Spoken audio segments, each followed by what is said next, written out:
आशा खमागणी। मैं हूँ ऋतिका, आपके उदयपुर से, आपकी झीलों की नगरी से। दरअसल एक थॉट है ना, हमेशा आता है, क्या अब भी कुछ किया जा सकता है? MA, BEd, MSW, इतनी डिग्रीज लेने के बाद भी जब लोग बोलते हैं कि हाउसवाइफ है, तो मन में कुछ खटकता है, कुछ अच्छा नहीं लगता। ऐसा लगता है कि अगर हाउसवाइफ बनना ही था, अगर कुछ करना ही नहीं था, तो पढ़ा क्यों, नॉलेज गेन किया क्यों? अब जब वो नॉलेज सही दिशा में नहीं जा रहा है, हम उसको कुछ काम में नहीं ले पा रहे हैं, तो इस वजह से हमेशा एक टीस सी रहती है मन में। ओके, समझ गए। तो अब सबसे पहले इस वीडियो को शुरू करते हैं। देखो, आप मेरे को तो जानते ही हो, है ना? जी मुकुंद। और ये वीडियो आपको मिल जाएगी यूट्यूब पे, मेरे भी मिल जाएगी, इनके भी मिल जाएगी। और ये बहुत लंबा वीडियो है, तो आप एक बार पूरा कोशिश करना, देखना। कुछ क्वेश्चन है मेरे भी, इनसे पूछ लेता हूँ, क्योंकि मैं भी इनको देख ही रहा हूँ काफ़ी टाइम से।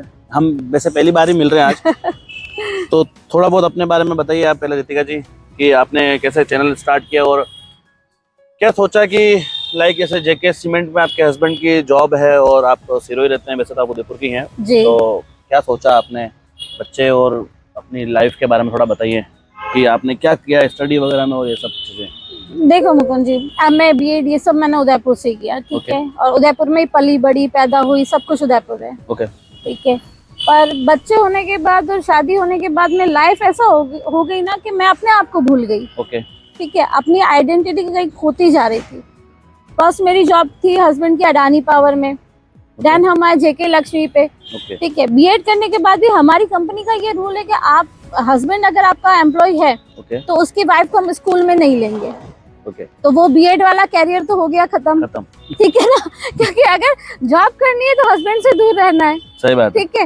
और जैसा हमारे समाज में मतलब इतना जब स्टार्ट किया था तब नहीं था कि लड़कियां अकेली रह रही, अब तो चलो सब जा रहे हैं, कर रहे हैं, कोई दिक्कत नहीं है, सही है, ठीक है। वो सब एक खोता गया। फिर आया कोविड का टाइम, तो कोविड के टाइम पे सब घर में थे, लॉकडाउन थे, तो मैंने स्टार्ट की रीसेलिंग, ठीक है। खुद के लिए कपड़े मंगाती थी और यूँ लगता था ना खुद सस्ते पहनेंगे, क्योंकि रीसेलर को शॉप वाले थोड़ा प्राइस उनका थोड़ा कम रहता है, सही बात है, ठीक है। तो जब मुझे वो लगा तो मैंने कोविड में एक ग्रुप बनाया, व्हाट्सएप चैनल बनाया और रीसेलिंग स्टार्ट की। तो मजाक में किया हुआ काम चल गया मेरा, ठीक है। तो उस रीसेलिंग को मैंने कंटिन्यू रखा। और अब जैसा कि आपको पता है, ब्रांड खुद कोलैबोरेशन करने के लिए मुझे अप्रोच करते हैं। हाँ। आपने वीडियोस देखे होंगे कि ब्रांड के, मैंने आपको व्हाट्सएप स्टेटस देखा था एक दिन, तो आपने डाल रखा था, तो आपने बोला था फर्स्ट कोलैबोरेशन वगैरह ऐसा डाला था आपने जी, ब्रांड प्रमोशन का। तो लाइक मेरे को भी अच्छा लगा, मैंने बोला यार चलो, काफी टाइम से कर ही रहे थे, मैं काफी टाइम से देख रहा था, हम भी खैर पहली बार ही मिले आज जी, और मुझे भी नहीं पता पहली बार में हम इतना अच्छा से शूट कैसे कर पा रहे, आई डोंट नो। और हम ये शूट करने का एक रीजन है क्योंकि हम लोग 3 साल से एक दूसरे के वीडियोस देख रहे हैं जी, ठीक है ना, इसलिए समझ सकते हैं कि हम क्या कर रहे हैं। सही है। तो वही मतलब इसीलिए मैंने सोचा आज इनसे पूछ लेते कुछ क्वेश्चन और। तो आपने ना इतने प्रोफेशन आपने आजमाए, जैसे आपने बताया मुझे कि आपने पढ़ाई भी कर रखी है और अच्छी पढ़ाई कर रखी है। देखो मेरी तो अच्छी पढ़ाई है भी नहीं, मैं तो BCom पास हूँ यार, वो भी bike race, 12th bike race, 10th bike race. तो पूछते हैं इनसे कि आपने इतनी पढ़ाई करी, तो उसके बाद में भी आपने यूट्यूब का प्रोफेशन क्यों चूज किया? क्योंकि मैं सीखना चाहती थी, ठीक है। मैंने यूट्यूब भी नहीं, मेरी ट्यूशन क्लासेस चलती है, मेरा रीसेलिंग चलता है, मेरी डांस क्लासेस चलती है, ठीक है, सोशल वर्क करती हूँ।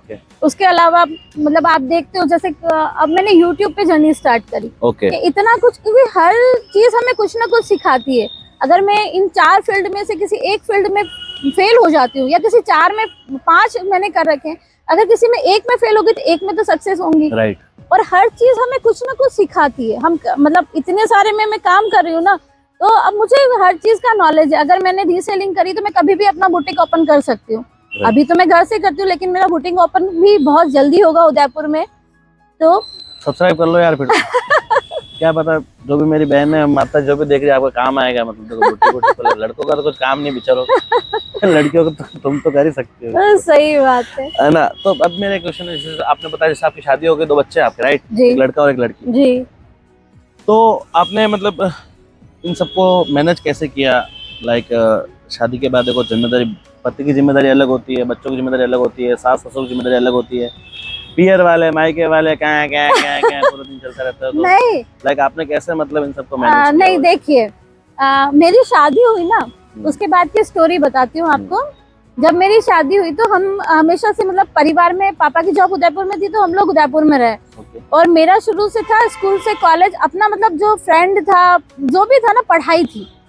ठीक है, तो मेरा बाहर जाना वाना, इतना समाज परिवार में रहना। तो शादी के बाद में जब वो माइंडसेट चेंज होता है, फैमिली चेंज होती है, तो यकीन नहीं करोगे 1.5 से 2 साल तक मैंने डिप्रेशन फेस किया है। ओ भाई साहब, डिप्रेशन की वैसे बीमारी बहुत बुरी है। और एक चीज बताना चाहूंगी, मैं आप लोगों को भी बताना चाहूंगी कि जब मैंने डिप्रेशन फेस किया ना, तो उस टाइम पे किसी को ये नहीं लगा था कि मैं इस चीज से, मतलब डिप्रेशन की वजह से बीमार हूँ।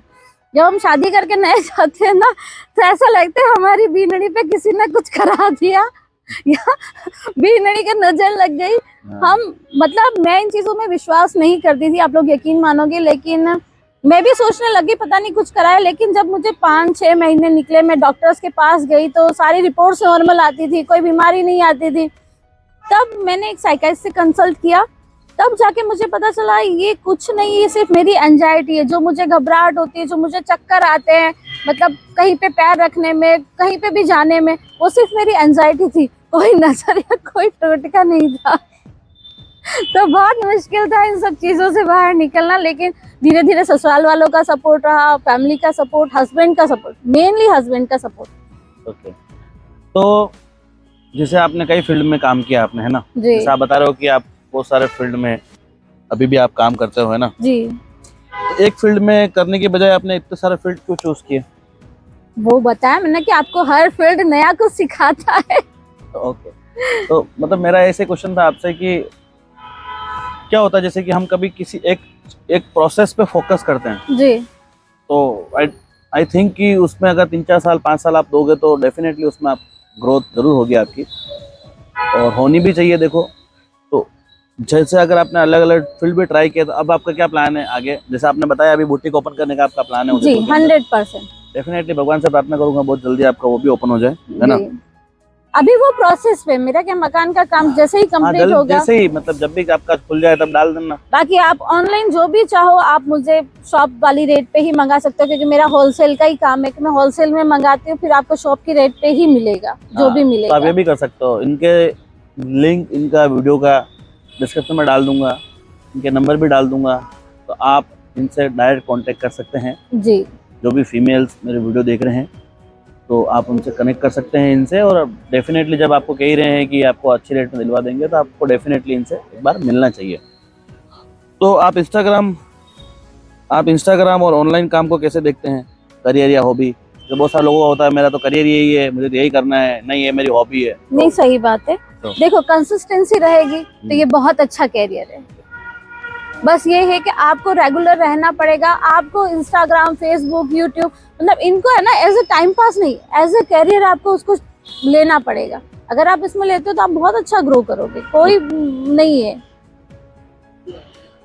आपके लाइफ में सबसे बड़ी स्ट्रगल क्या रही है आपको लेके? जैसे आप एक फीमेल पर्सन है, तो क्या ऐसी स्ट्रगल रही है आपकी लाइफ में अभी तक जो आप बताना चाहेंगे? मेरी लाइफ में देखो, सबसे पहला खुद पे शक। ठीक है, खुद पे शक, मैं ये कर सकती हूँ या नहीं कर सकती हूँ। ठीक है, लोग क्या कहेंगे, मैं कर पाऊंगी नहीं कर पाऊंगी, ठीक है, लेकिन बोलते ना डर के आगे जीत है। देखो, जब हम कुछ करते हैं ना तो हम डर को हरा देते हैं। आपने जो लाइन बोली ना अभी, लोग क्या कहेंगे, देखो एक बात बताता हूँ मैं आपको, लोग क्या कहेंगे अगर वो भी हम सोचेंगे तो फिर हम हमारे बारे में क्या सोचेंगे? सही बात है। तो वही ना, लोग जो सोचते तो वही है ना, जब हम एक पैर उठाते हैं ना तो हम अपने डर को पीछे छोड़ देते हैं। सही है, कोशिश करनी है। कोई गलती ऐसी जो आपको लगता है कि कर ली और आपको लगता है कि वो नहीं करनी चाहिए थी, ऐसा कुछ? मैंने खुद को देर से चुना। खुद को मैंने सबको प्रायोरिटी दी, खुद को नहीं दी। हम फीमेल्स को खुद को प्रायोरिटी देनी चाहिए। हम क्या करते हैं, पूरी फैमिली को प्रायोरिटी देते हैं, खुद के लिए टाइम नहीं निकालते हैं। हमें खुद को थोड़ा टाइम, थोड़ी इम्पोर्टेंस हमको खुद को देनी चाहिए। आधा घंटा निकालने लग जाओ। अरे नहीं, निकालने का मतलब ये नहीं है कि मोबाइल चला रहे हो, इंस्टाग्राम, फेसबुक। नहीं, उस पे भी काम करना है। फोन देखने का, मेरी मम्मी यही बोलती है, सारा दिन फोन लेके बैठी होती है। अरे मम्मा, काम करती हूँ, फोन लेके नहीं, रील स्क्रॉल करती हूँ। अच्छा, जो भी फीमेल्स अभी वीडियो देख रही हैं, है ना, जो भी अपने, आप उनको क्या संदेश देना चाहेंगे? मैं यही संदेश देना चाहूंगी कि आप अटके हुए नहीं हो कहीं पे भी। ठीक है, बस खुद को समय दो, खुद कुछ करो। अगर जब तक आप कुछ करोगे नहीं ना, आप आगे बढ़ोगे नहीं। कोशिश करो आप हमेशा, आप कहीं ना कहीं तो पहुंचोगे। बस ये है कि आपको एक पैर तो आपको खुद को कदम उठाना पड़ेगा। कोई धक्का देने नहीं आता आज के जमाने में कि आप करो। ये आपका खुद का थॉट है, आपको खुद को उसको प्रोसेस में लाना पड़ेगा। अगर खुद के विचार है तो आपको खुद ही करोगे तो ज्यादा बेटर रहेगा, है ना? सही। तो एक और मेरा ये सवाल था कि आप अपने आप को पॉजिटिव कैसे रखते हो? मैं जब अपने सब तरफ देखती हूँ ना, तो मुझे बहुत सारे लोग होते हैं जो अपने आप से भी नीचे दिखते हैं। आप यकीन नहीं मानोगे, जहाँ पे जेके रहते हैं वहाँ पे ऐसे लोग हैं ना, मतलब बहुत कम सैलरी पे भी काम करते हैं। ठीक है, जैसे मेरी हाउस हेल्पर आती हैं, और बहुत से लोग हैं जो हम सुबह से शाम तक उस टाउनशिप में देखते हैं। ठीक है, उनसे तो हम सोचते हैं यार हम बहुत ऊपर है। अगर वो लोग कमा रहे हैं, ठीक है, वो अपने घर का एक अर्निंग पर्सन है, तो हम क्यों नहीं बन सकते? हमने अपनी डिग्रियां किस लिए ली है? तो खुद को मोटिवेशन देते रहते हैं। पॉडकास्ट को लेके आप क्या उम्मीद कर सकते हो ऑडियंस से? बस यही है, आप लोग सब्सक्राइब कीजिए, शेयर कीजिए, और मतलब उदयपुर से हूँ तो आप लोगों की हेल्प तो मुझे बिना मांगे मिल जानी चाहिए। ठीक है, क्योंकि ये पॉडकास्ट परफेक्ट लोगों के लिए नहीं, हम जैसे आम लोगों के लिए। Thank you so much. तो ऑलरेडी परफेक्ट बन चुके हैं। देखो, मैं मेरी लाइफ का थोड़ा बताता हूँ ना। मैं जब छोटा था ना, जब 8, 10, 11, 12 साल का होऊंगा, जब मैं 7th 8th क्लास में था, तब मैं मेरे घर वालों को दोस्तों को बोलता था यार कि एक ऐसा दिन आएगा जिस दिन मैं हर महीने फ्लाइट में उड़ रहा हूँगा, मेरे पास मेरे खानदान में सबसे महंगा मोबाइल होगा, है ना? सही है। मैं सब बोला, लोग मुझे बोलते थे थोड़ा उड़ना कम कर दे यार। वो मतलब अभी तक भी मतलब मुझे बहुत क्रिटिसाइज करते थे हमेशा लाइफ में क्या। और आज मैं आपको बता देता हूँ वो सब चीज़ें मेरे पास है। मैं हर महीने ट्रैवल भी कर चुका हूँ, मेरे पास सबसे महंगा मोबाइल भी है। और ठीक है, भगवान की दया से मेहनत करिए, और मेहनत करके आप पा सकते हैं हर चीज़ को। डेफिनेटली आप अगर भगवान को ये बोलोगे कि यार मेरे पास तो कुछ है ही नहीं, मुझे तो कुछ मिलता ही नहीं है, तो कुछ नहीं मिलेगा जीवन में। थोड़ा आप मेहनत करोगे सब मिलेगा। लोग बोलते हैं 25 लाख के मकान कहाँ मिलते हैं, 30 लाख के मकान कहाँ मिलते हैं। मेहनत करोगे सब ले पाओगे भाई। मैं खुद रेंट पे रहता हूँ। आप मुझे फोन करके बोलते हो भैया मैं रेंट पे हूँ, मैं खुद ही रेंट पे रहता हूँ भाई। मेरे पास कौन सा खुद का मकान है? मैं भी तो स्ट्रगल कर ही रहा हूँ ना। तो आप ही करो, भगवान ने चाहे तो एक दिन आपका और मेरा दोनों का मकान साथ में बनेगा। तो कोई लोड नहीं लेना। स्ट्रगल मैंने, जब तक आप स्ट्रगल नहीं करते। बिल्कुल, देखो स्ट्रगल हर फील्ड में आती है, बस वही है कि आप उस स्ट्रगल को कैसे लेते हो। बिल्कुल। और मैं एक सवाल और क्लियर कर देना चाहता हूँ आपको। आपने मेरे पहले वीडियो भी देखा था, मैंने मेरा मकान ले लिया, बट उसमें इशू मेरा ये हुआ था, मदर मेरी थोड़े बीमार हो गए थे बीच में, तो मुझे वो कैंसिल करना पड़ा। तो मैं बता देता हूँ आपको, पता पड़ा। अभी बोलोगे आपके भैया आपने पहले तो बोला मकान है और रेंट पे। बोलो रेंट पे, रेंट पे रहता हूँ भाई मैं 10 साल से उदयपुर में। ठीक है ना, मैं पहले ही क्लियर कर दूँ, फिर आप कमेंट करोगे, इसलिए पहले बोल दूँ। तो आशा करता हूँ और उम्मीद करता हूँ कि वीडियो आपको पसंद आई होगी। पसंद आई हो तो सब्सक्राइब कर दो चैनल को, बेल आइकन को दबा दो ताकि नई वीडियो आपको इस तरीके से मिलती रहे। दीदी अपने बहुत जल्दी यहाँ पर बुटीक खोलने वाले हैं, तो आप लोगों के लिए भी एक अच्छा होगा अगर ये आपको अच्छी रेट पे अगर प्रोडक्ट्स भी प्रोवाइड करा दे, और आप लोगों को कुछ काम हो वो भी कर दे। तो डेफिनेटली आप इनके चैनल को सब्सक्राइब करो, करोगे तो आपको बहुत कुछ सीखने को मिलेगा। मेरा एक फील्ड नहीं है, मैं बहुत सारे फील्ड में काम करती हूँ। क्या पता आप पार्टनर भी बन जाओ इनके यार। देखो क्या पता कि कोई बिजनेस ऐसा समझ में आ जाए इनका और आपका मेल बैठ जाए और आप निकल पड़ो एक अच्छी जर्नी के ऊपर। तो डेफिनेटली कर लो। तो मिलता हूँ आपसे अगली वीडियो में। तब तक अपना ख्याल रखो, स्वस्थ रहो, मस्त रहो, मौज मारो। किसी के बारे में मत सोचो, अपना काम करते रहो। धन्यवाद।